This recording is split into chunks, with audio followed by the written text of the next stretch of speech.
Hey guys, today's religion lesson is based upon the fifth Sunday of Easter.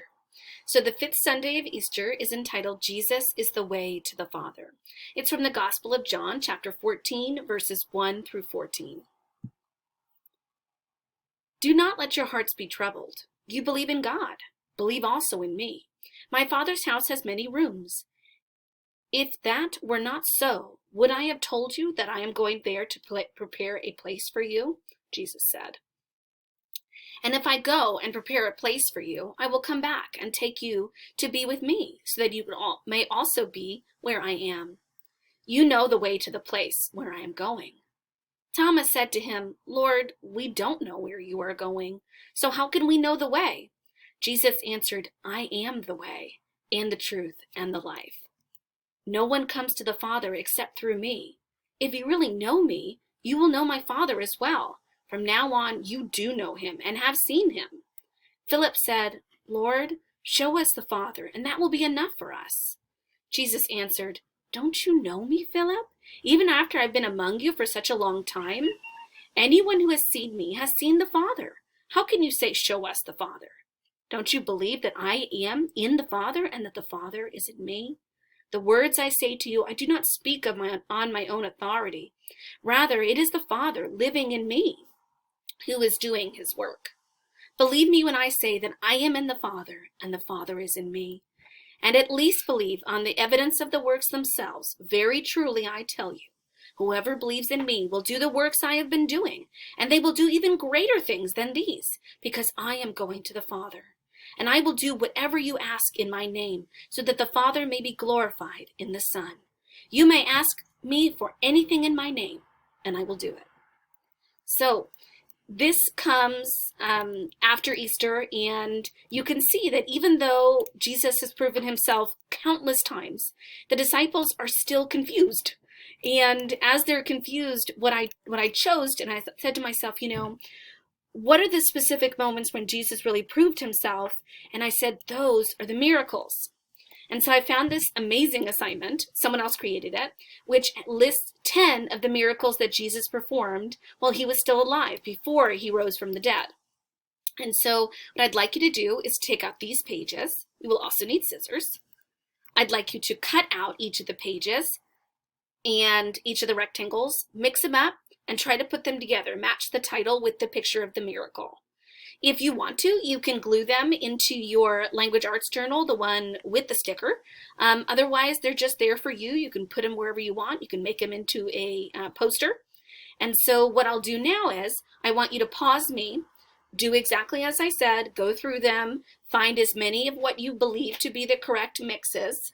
And what I'll do is next, throughout the rest of this video, I'm going to be showing you the answers. So make sure you pause me now so that you can solve and try to match them up. All right. You promised you paused me? All right. Here's the first one. Now, these are not in a specific order, so you may have to look through your matches to see. And what I did was I just wrote little summaries for each one. So if you'd like to know more, then it's a perfect opportunity to grab that children's Bible and find this story in the New Testament.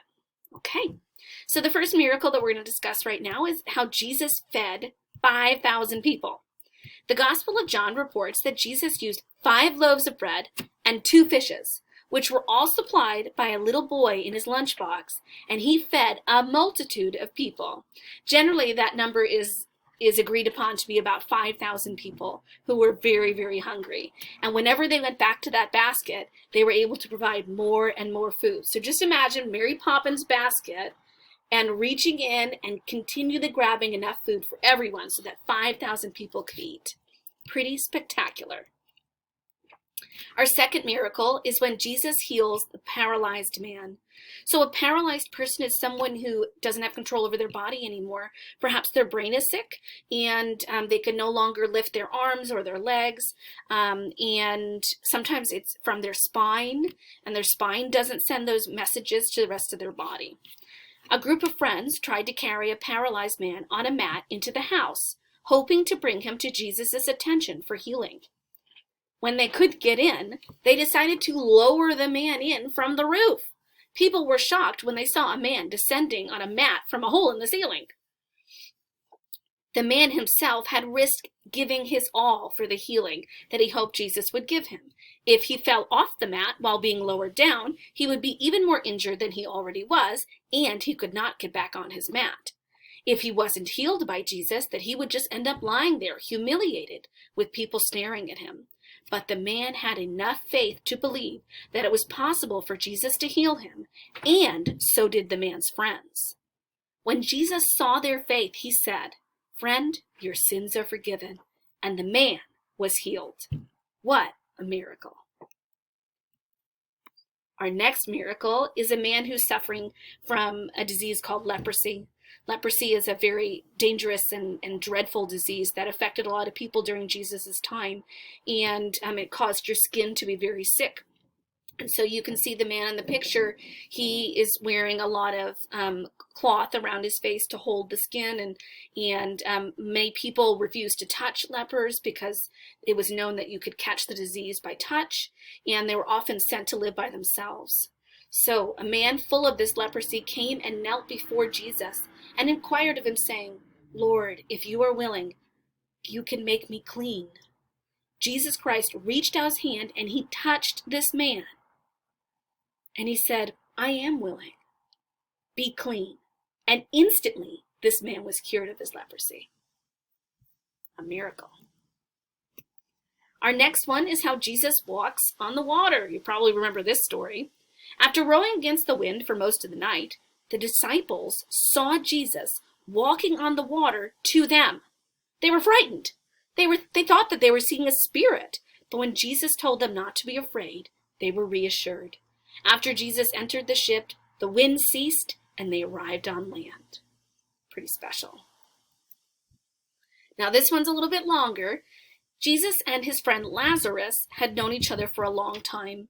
At one point, Lazarus is very ill, and Lazarus' sisters go to Jesus seeking his help. Jesus tells his followers, before anything happens, that this sickness will not end in death. No, because it is for God's glory, so that God's Son may be glorified through it. But still, even though he knows, Jesus doesn't leave for 2 days. The disciples are actually now afraid of returning to Judea, where Lazarus is. But Jesus says, "Our friend Lazarus is asleep, and I'm going to wake him up." When the apostles misunderstood, he clarified, "Lazarus is dead, and for your sake I'm glad I was not there, so that you may now believe." When they arrive in Bethany, Lazarus had been dead and buried for 4 days. Martha, Lazarus' sister, comes to meet Jesus and tells him, "If you had been here, my brother would not have died." Jesus assures Martha that her brother will rise again and states, "I am the resurrection and the life. He who believes in me will live, even though he dies, and whoever lives and believes in me will never die." Do you believe in this? Martha's affirmation that she does indeed believe, she says, "Yes, Lord, I believe you are the Messiah, the Son of God who has come into the world." And asking where Lazarus is buried, Jesus wept. Jesus then called in a loud voice, "Lazarus, come out." And the dead man came out of the tomb alive. In this miracle, we've actually studied this one in class, Jesus calms a storm. Jesus had spent a full day teaching on the shores of the Sea of Galilee, and he said to his disciples, "Let's go to the other side." So they left the crowd and got into a boat to cross over. After a while, there arose a great and mighty storm. Jesus was fast asleep on a cushion on the boat. The disciples came and woke him up and said, "Save us, Lord! We are going to die! Do you not care that we are perishing?" He said to them, "Why are you afraid? Do you still have no faith?" Then Jesus got up and he rebuked the winds and he said to the sea, "Hush, be still." And the wind died down and it became perfectly calm. The men were amazed and they said, "What kind of man is this that even the winds and the sea obey him?" Jesus heals the servant. A centurion, a rich person, had a servant who was sick and was at the point of death, and he was highly valued to the centurion. When the centurion's friends came to Jesus, they pleaded with him earnestly, saying that this man is worthy for what you will do for him, and he loves our nation, and he was the one who built us our synagogue. Then Jesus went with them. The centurion actually met with Jesus and said, Lord, do not trouble yourself, for I am not worthy to have you come under my roof. Therefore I did not presume to come to you, but say the word and let my servant be healed. Does that sound like a part of the Mass to you? Jesus turned to the crowd that followed him and said, I tell you, not even in Israel have I found such faith. And then those who had been sent returned to the house, and they found the servant well. How amazing is that? Jesus doesn't even need to be there. This is how Jesus heals the blind man. Jesus sees a man who was born blind, and the disciples asked him what was the cause of the blindness. At that time, many people, including the disciples, assumed that blindness was a form of divine punishment from God by your sins. Jesus said, neither this man nor his parents have sinned, but in order that the works of God might be revealed in him, we must do the works of him who sent me while it is day. Jesus then put mud on the man's eyes and tells him to go and wash. The blind man went and washed, and he came back able to see. How about Jesus healing a sick girl? As they were traveling to Jairus' house, a sick woman in the crowd touched Jesus' cloak, and she was healed of her sickness. Jesus turned round to the woman and said, Daughter, your faith has made you well.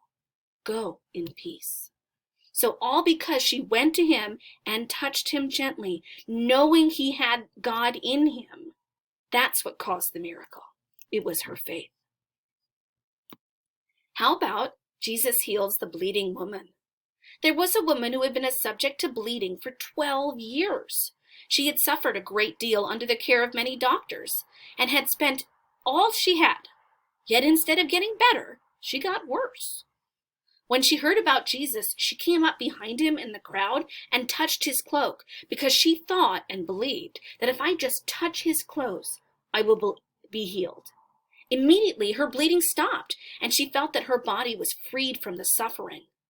At once, Jesus realized that power had been gone out from him, and he turned to the crowd and he said, Who touched my clothes?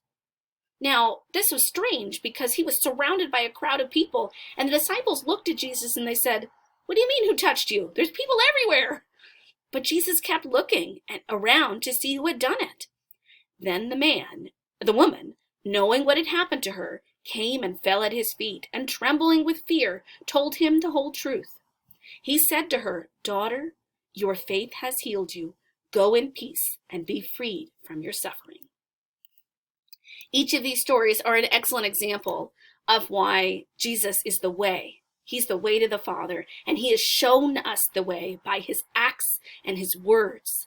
And even now, we can see these ways. And I hope you've enjoyed our story and that you're more curious about the different miracles of Jesus. Take some time, find some more miracles. You can even write to me about them. Talk to you soon, guys.